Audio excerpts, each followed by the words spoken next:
Okay, it went there. Let's go to this screen. Hey guys, I'm Doctor McFarland, and welcome to the live stream. It is Tuesday. I don't even know what day it is. It's April 22nd, 2025.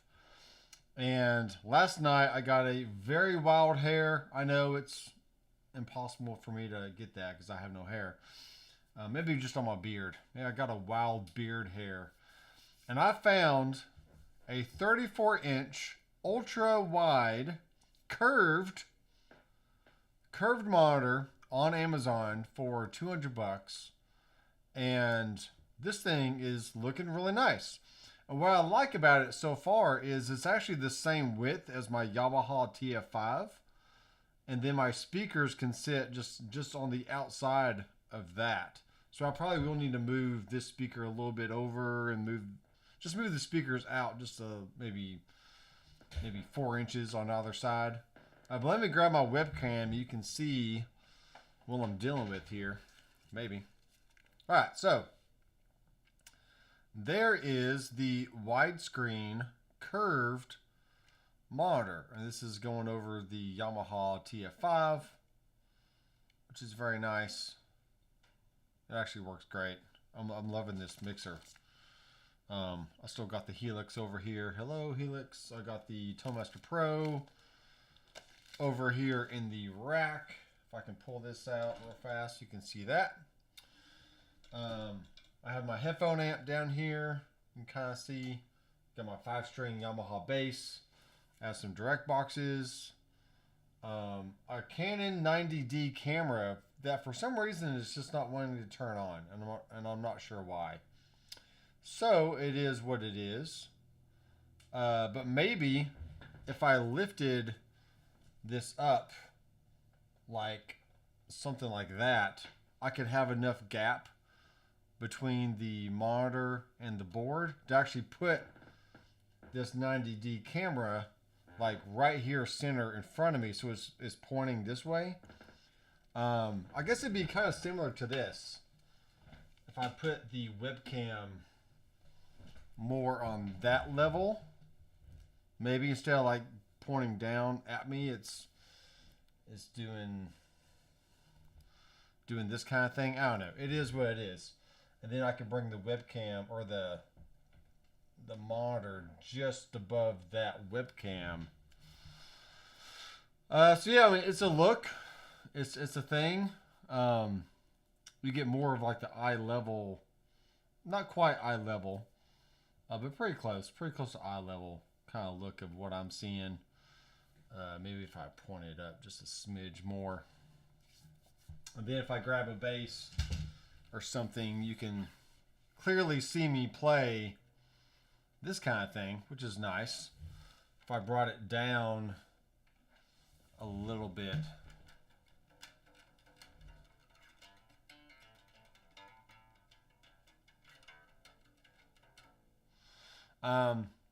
Yeah, the desk is a little high, and then the webcam would need to be a little bit higher than that to actually make that work.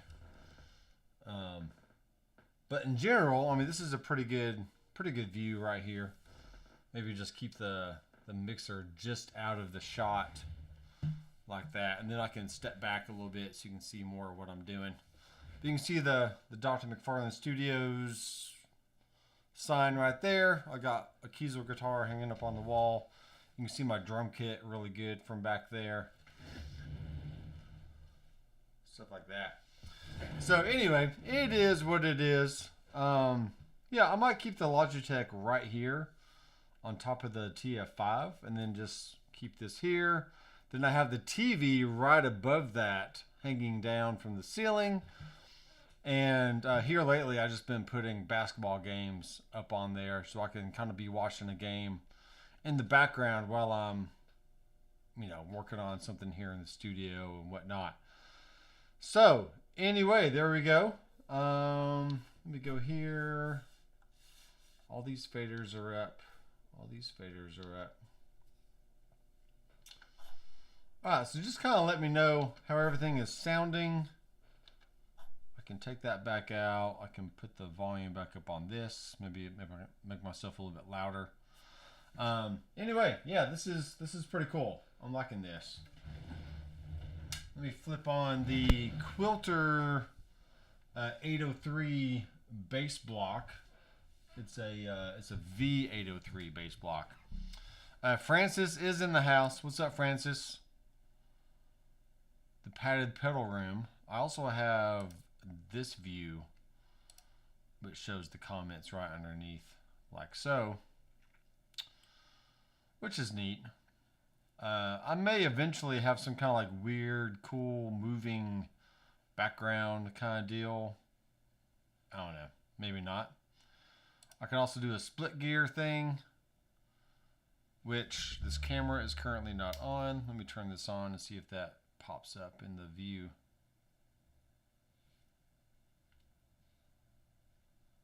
It's currently trying to do something.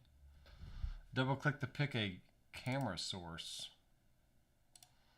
Video source is going to be camera B. That's not showing anything. Why not?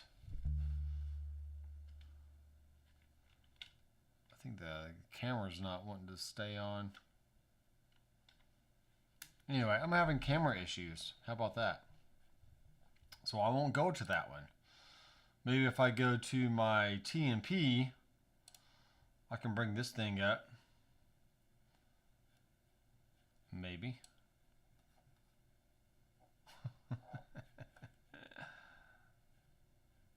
Weird. What is this one doing? I'm just checking things out here. I should be showing the Pro Control app, which is there. There we go. There we go. Something like that. But now I have this other thing down here, which is odd.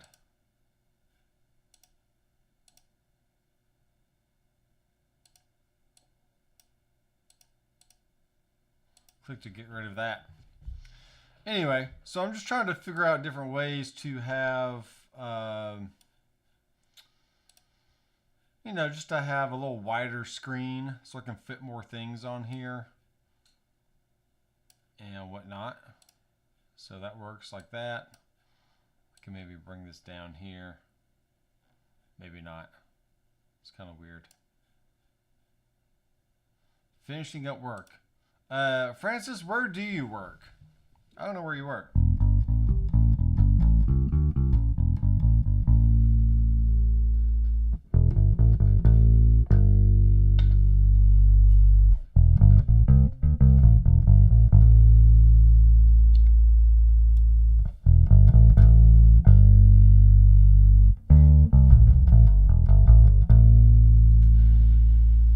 feel like I should be plugged in.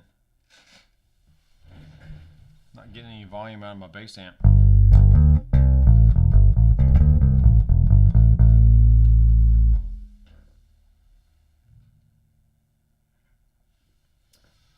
Maybe go here. It's probably because, there we go. Probably because the bass was down.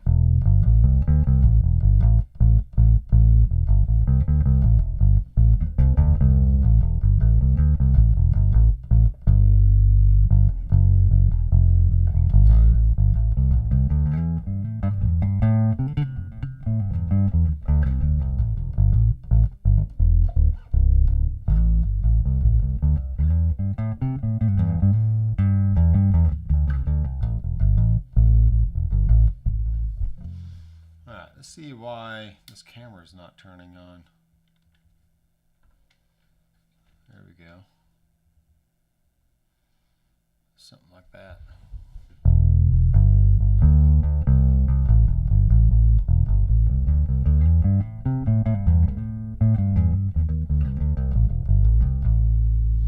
Yeah, I'm liking the look of this widescreen monitor. It fits the desk really well. It fits the width of this mixer in front of me. So it's all kind of ergonomic and whatnot. Even the location of the webcam looks pretty good. You can kind of see me right here. It'd probably be better if it was more eye level, but I'd really only be able to do that if the mixer was down lower, and then therefore the screen was lower, and then the webcam would be just like right here at my eyes. But that's going to have to be for another time and another day. Okay, great. So I do have the ToeMaster Pro open right now. But I should have this camera open as well, which I do. Okay. I'm not sure why it's so small. Let's see why it's so small.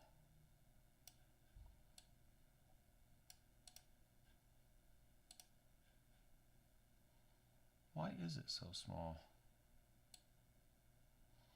I can change the perspective. That's kind of weird. The width. I want to keep that 16:9. Wow, that should be a lot bigger.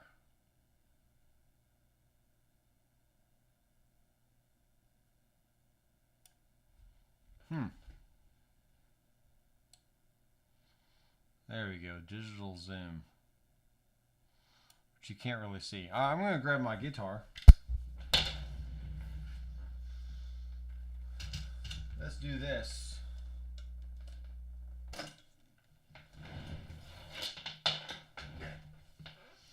I was playing around with the Helix last night, as I often do. Francis, I'm not sure I told you, but I did get a Headrush Prime, and it's the big boy board, and it works great. It works really well. I'm liking it.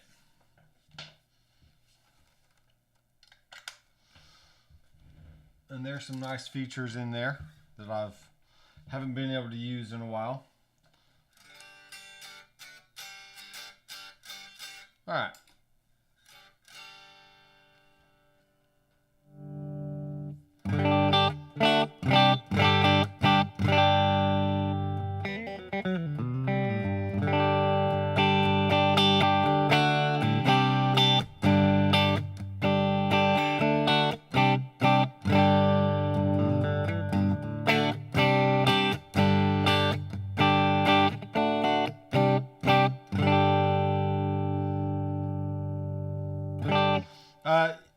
The Prime is big, but I've been using it at church the last few weeks, and it fits on the stage perfectly, and it gives me all the foot switches that I want.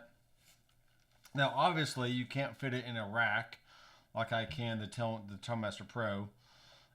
It's really big to sit on a desk because it literally takes up the whole desk.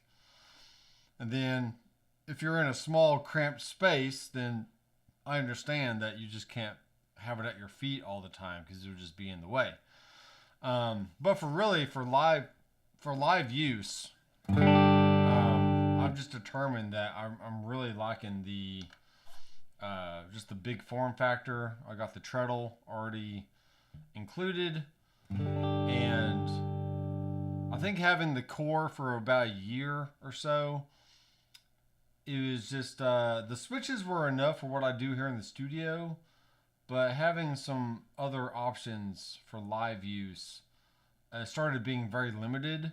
And then obviously the Flex Prime is perfect for small setups, but you only got 3 foot switches, and you gotta do some workaround stuff in your brain to make all that happen if you want to take it to the next step or the next level. So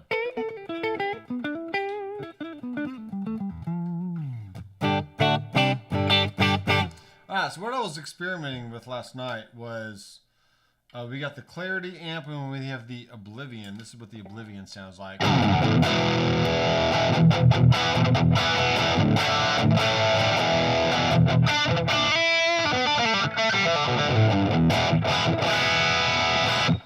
And this light right overhead is very annoying because it's shining like right there on the screen. But anyway, see if I can move it a little bit. No, I can't. I can't move it. All right, but anyway, just know that I have 2 amps in here, and I have the amps and some dirt effects on the front row, Then I have my modulation, delay, reverb, and my IR on the second row. And technically, if I wanted to send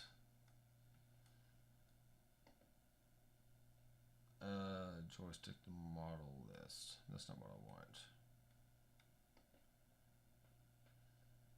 If I want to hit action and have it go down, I should be able to take the output of this and have it go to a totally separate output or something. I think that's what I can do. Yeah, because I can go here, or I can take that down. Alright, so now I can technically go, I can make this top one be like a 1/4 inch output, and I can have the bottom one be the XLR output. And just for example, let me go over here. And this is currently set to XLR.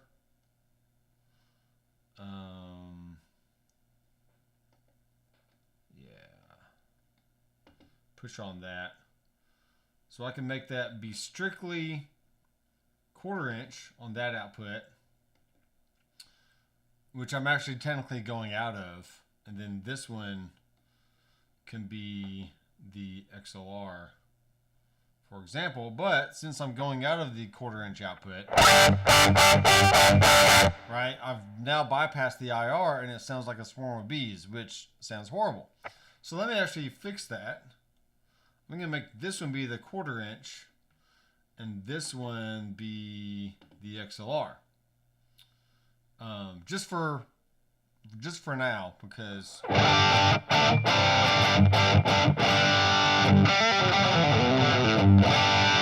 you can see it. Well, you can't really see it, but there's like a little icon there. There's a XLR icon, then there's a 1/4 inch icon output. So it just means that I can now send this to either an FR speaker.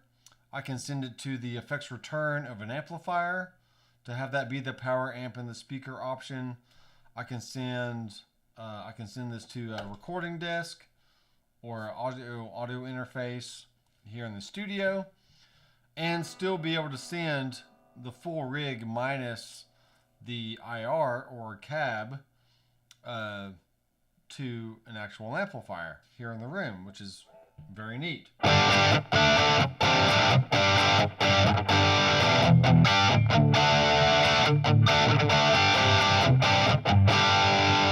Now, let me actually switch this around. I have a direct box plugged in here. I'm going to detach this like so. So now you shouldn't be hearing myself. Let me do this. Try and do this without breaking something. I'm gonna lift this up. I just broke it. Let's see, I'm gonna lift this up.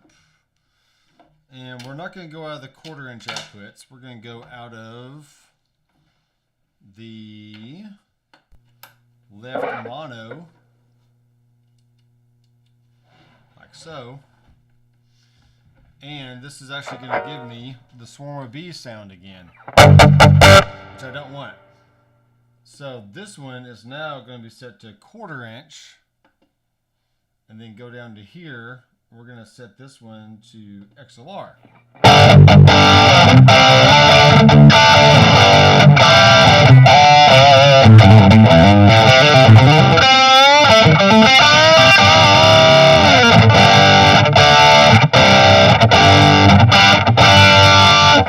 Also means that you could put an EQ block here on the, this all got moved here.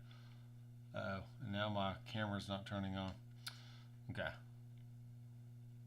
Let me do that kind of thing. That looks horrible. Okay. Yeah, sorry for that light. I'm gonna have to work on that. That's so much louder than before. Sorry, I'm going to turn down the volume here. Yeah, I see it's being louder.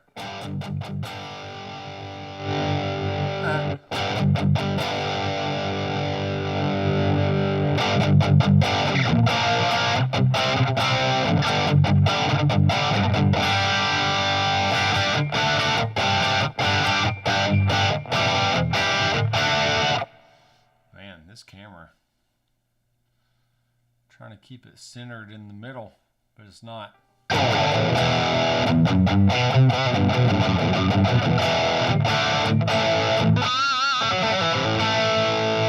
Okay, turn on the tube screamer. Kind of tighten up the low end. Then go back to the nice clean sound.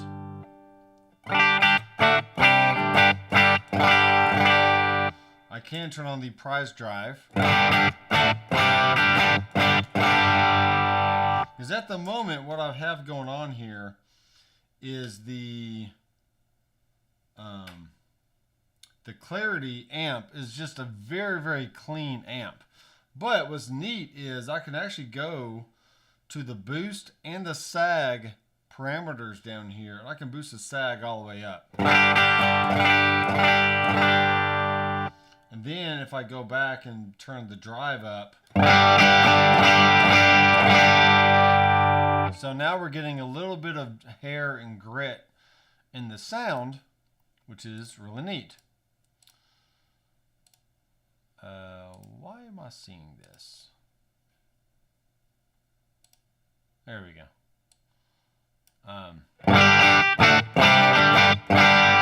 And because of the world of, or the magic of snapshots, other units have these things as well. They have scenes, snapshots, whatever you want to call it. I can now say snapshot 1 is clean, snapshot 2 is slightly dirtier, and then snapshot 3 is full on filth, all from the same amp, which is really cool. So let me now crank up this boost.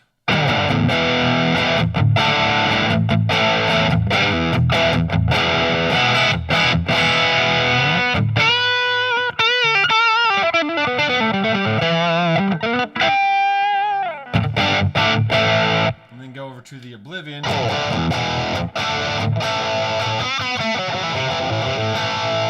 So that gives a slightly different response as far as the mid-range, the overall tonality.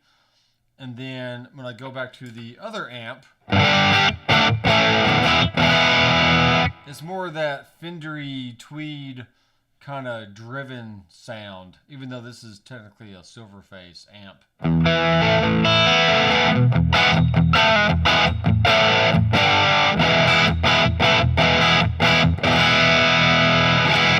Yeah, and then I can still turn on a tube screamer.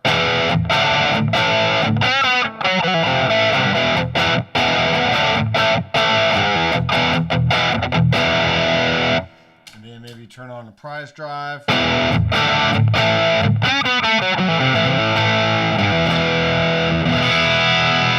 Okay.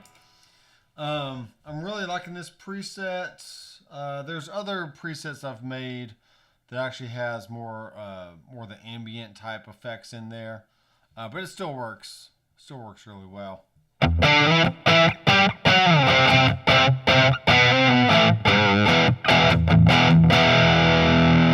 So just because I'm using a Helix right at this second doesn't mean you can't. There's my camera right here. Doesn't mean you can't apply all these concepts to literally every other guitar amp setup out there, whether that's a real tube amp, solid state amp, any of the modeling units like Fractal, Headrush, Tonemaster Pro, Helix, Quad Cortex, Kemper, the Hotone stuff, the Hot One Hotone. I'm sure I'm forgetting anything else. The Boss GT 1000s and the GX 100s and just all the different stuff. They can literally do all the same thing. It's just a matter of where do you push, where do you turn. That's it. If you understand one of them, you can pretty much figure out every other unit out there. Because I'm not doing anything special by any means, for sure.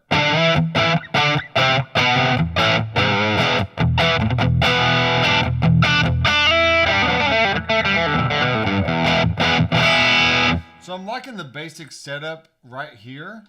I could easily save this in a new slot and then add, I could add more delays, more reverbs, maybe switch the amps out to something different, just whatever. But this is a good bare bones option that gives me the ability to switch between two different amps. What am I doing here? Yeah, two different amps. I can still turn on a tremolo.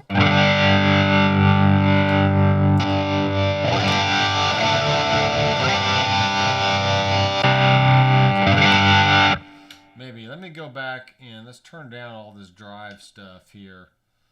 Turn the boost down. And then turn the sag back down. Turn that volume back up.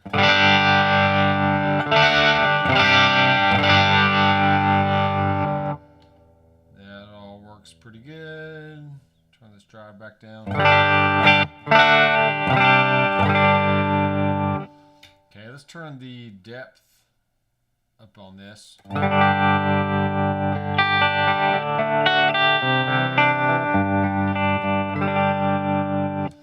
I keep hearing a little like gate threshold kind of thing. Let's turn the threshold down pretty far.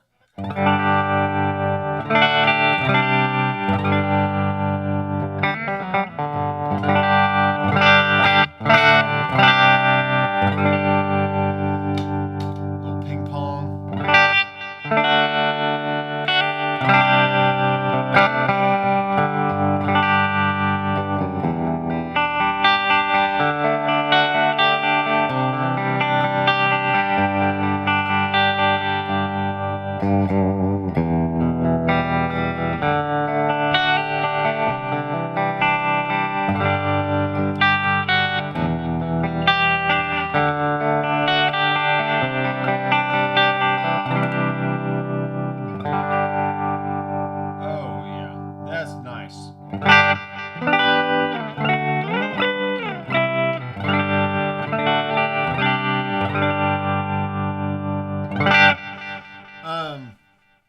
The Helix, also very much like the Toemaster Pro, has four effects loops in it. So you can insert other modelers, other pedals.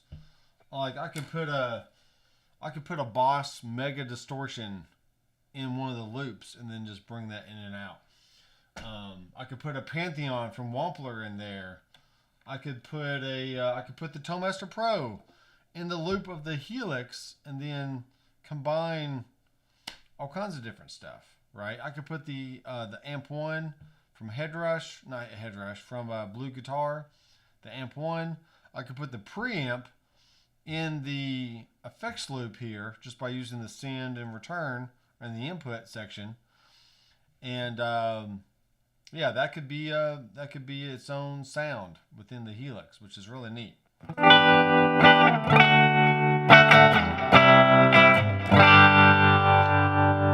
I feel like something is on. It's not me. Check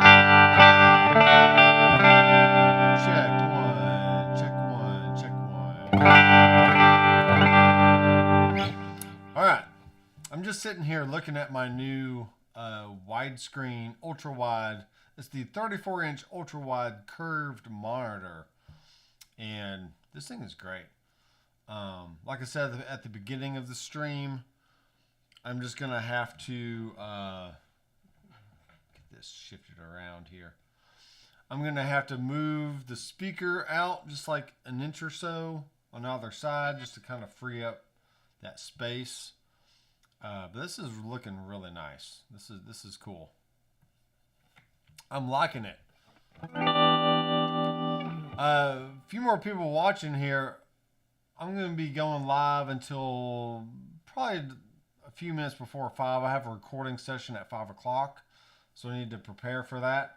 But if you have any kind of questions or comments, concerns, I can be addressing those now as we you know, as I kind of play some guitar a little bit. Yeah, I can't live without tremolo. I gotta have tremolo.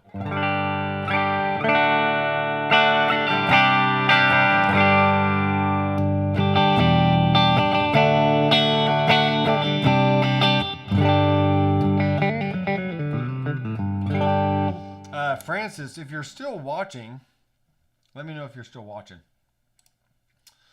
I have a Josh Meter Kiesel custom artist guitar being made right now, especially like a big body 335 style, but just slightly different body shape. And it does have the Imperial pickups from. It's the same kind of pickups that come in the Eastman. You know, this Eastman guitar, the 486 I have over here. Same kind of pickups as that. Shoot, it was just on the tip of my tongue. What's those really nice boutique pickups?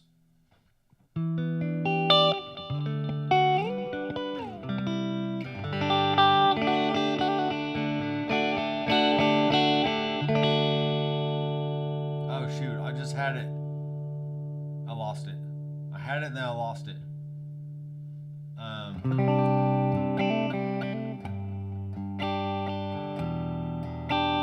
Start naming off some boutique pickups that I apparently can't remember what they are. Boutique pickups. I wonder if Sweetwater has them. Yeah, Lawler. Lawler pickups. Man, I was going nuts there. Sweetwater does not have Lawler pickups. Let's just do a search here. Lawler pickups. Let's go to this. Nope. Head and browser. That's what we want. That's what we want. I also want to, let's experiment here. Let's change the shape to a circle. No. A circle. There we go. Maybe make this a little bit smaller. But really, this one can't get any bigger. I can't change the size. If I change the size here, then it just does weird stuff. Shape automatic.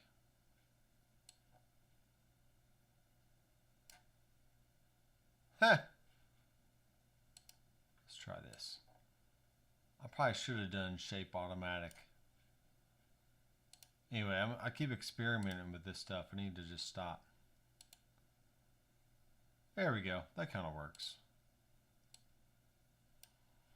That kind of works, and put me here over in the corner. Maybe like that. Anyway, it is what it is. Let's see what we got here. We got pickups. We got the, let's do a humbucker. Yeah, I'm pretty sure they are the Imperial pickups. Just neat. So let's read up a little bit on these. The Imperial humbucker is our take on the original 1950s PAF pickup. We've designed the Imperial to draw from the long-revered qualities of the original PAFs while improving on their frequency balance and giving a slight boost to the bridge pickup's output. Okay, low-wind Imperial is suited for guitars that have a darker overall tone. Our low-wind Imperials produce more treble response and a tighter low end than our standard Imperial. Great for use in semi-hollow and hollow body guitars. That makes sense. Then the high-wind get a thicker, fuller sound that will push your amp harder and faster than our standard Imperials while delivering a smooth tone and softer attack. We often recommend these for thin body guitars like Gibson SGs. Okay, well there you go. Let's go look at a little Kiesel action here. Kiesel guitars. They do have a sale going on. Woo woo. This guitar right here, I actually have in my possession. It's the one with the flame top Stratocaster. I probably shouldn't have bought it, but I did because I'm an idiot. All right, let's go here. And let's see.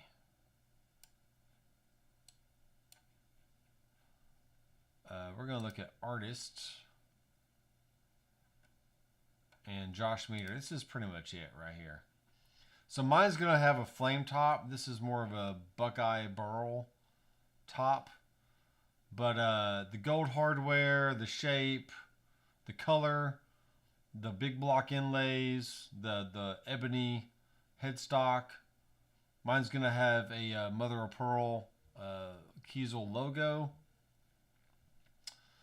And I could technically in the future, I could take the stop bar out and add the Duesenberg trim to that if I ever wanted to. Anyway, it's just a nice guitar. Yes, it is a little expensive, but you're paying for something really nice here. And it's custom made here in California, or out in California in America. It is based on the 2010s carving guitars, but adds different features such as the pickguard and Lawler Imperial pickups. Key standard options that round out the JM1 include a mahogany body, nickel frets, and block inlays. I did opt for the I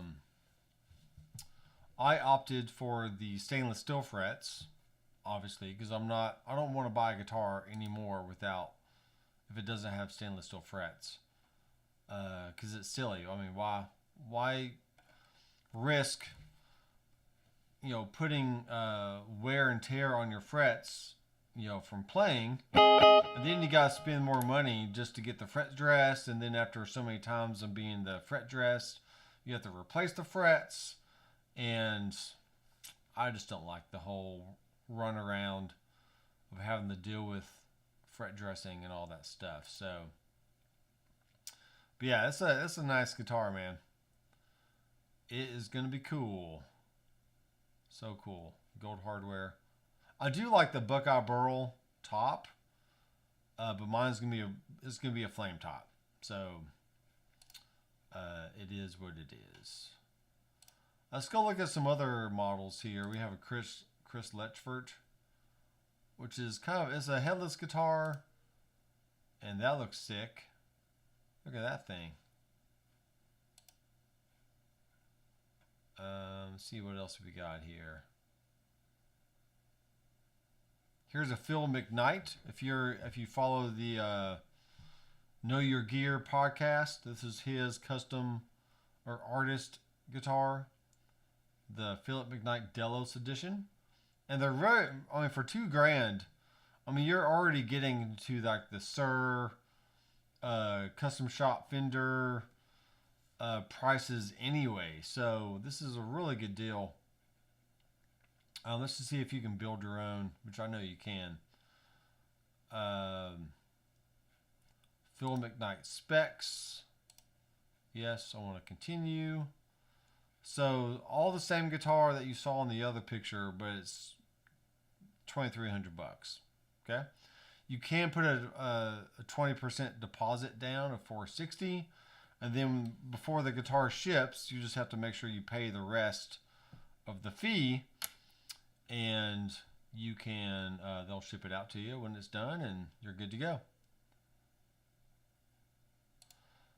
This is a good question. This is a very good question. I'm trying not to own the whole Kiesel collection, but it's looking like I'm on the well on my way here.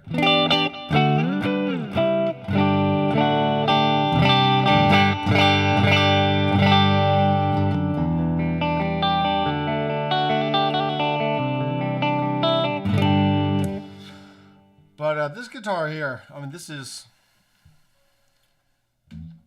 basically a Les Paul Black Beauty inspired model, which is great. And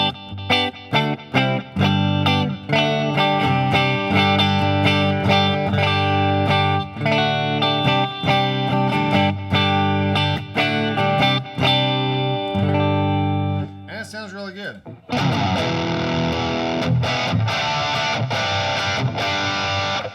Let me go check the sag on this. Yeah, I've had the sag up a little too high. Turn the boost on.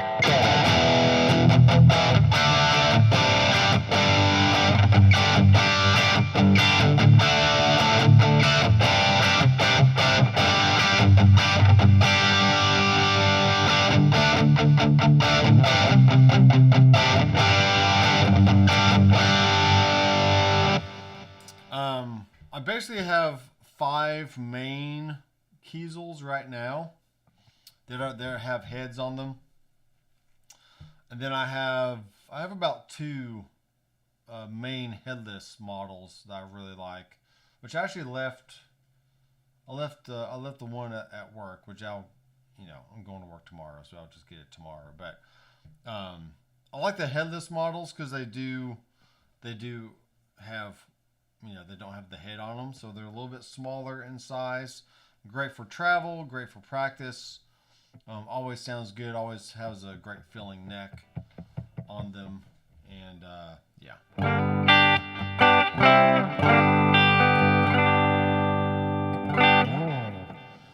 All right, I'm still just amazed at this. This is actually my very first curved computer monitor, and it's working good, man. And for $200, this thing was cheap. Looks great. Once again, fits the width of my Yamaha TF5. It's right here in front of me.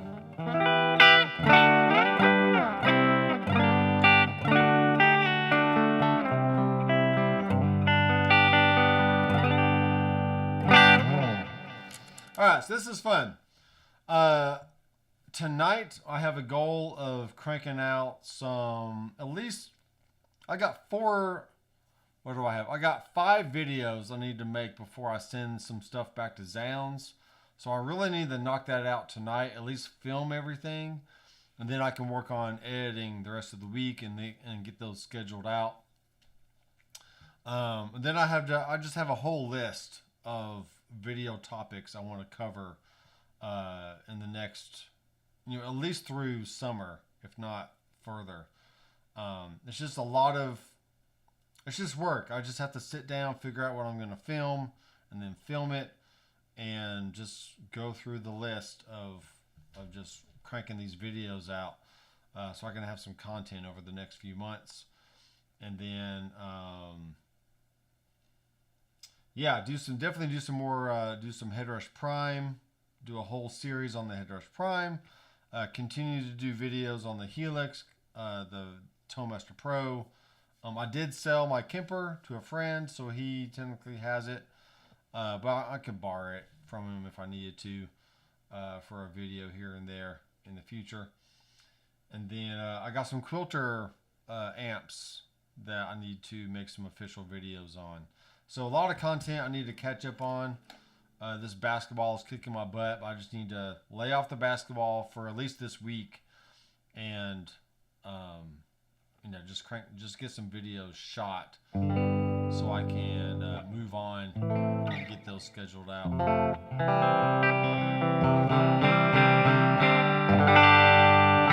All right, it's about 10 till 5. I do need to get off here and prepare for my session, which is going to be here at 5 o'clock. I've got a vocalist coming in to finish up some lines on a few songs, and then maybe just tweak some harmonies and whatnot, and then evaluate the production where we're at right now, and then see what other changes we need to do, then hopefully get a final mix out within the next week or two, and just be done. I need to be done. So I appreciate everyone for watching, for chiming in. Francis mainly. All Francis. I didn't see anybody else say hi. So don't be shy here on the channel. If you're watching, go ahead and say hi. Tell me your name, where you're from. What kind of guitar do you play? If you play guitar, do you sing? Do you play? Do you work on cars? I mean, just let me know what you do, so I can learn more about you. And then we'll go from there. So Francis is saying have a good evening, which I hope we will. Hand purple blue peace. Peace out, man. It is what it is. So thanks guys for watching. I will see you guys in the next video coming out very soon. And I'll talk to you later. Keep rocking.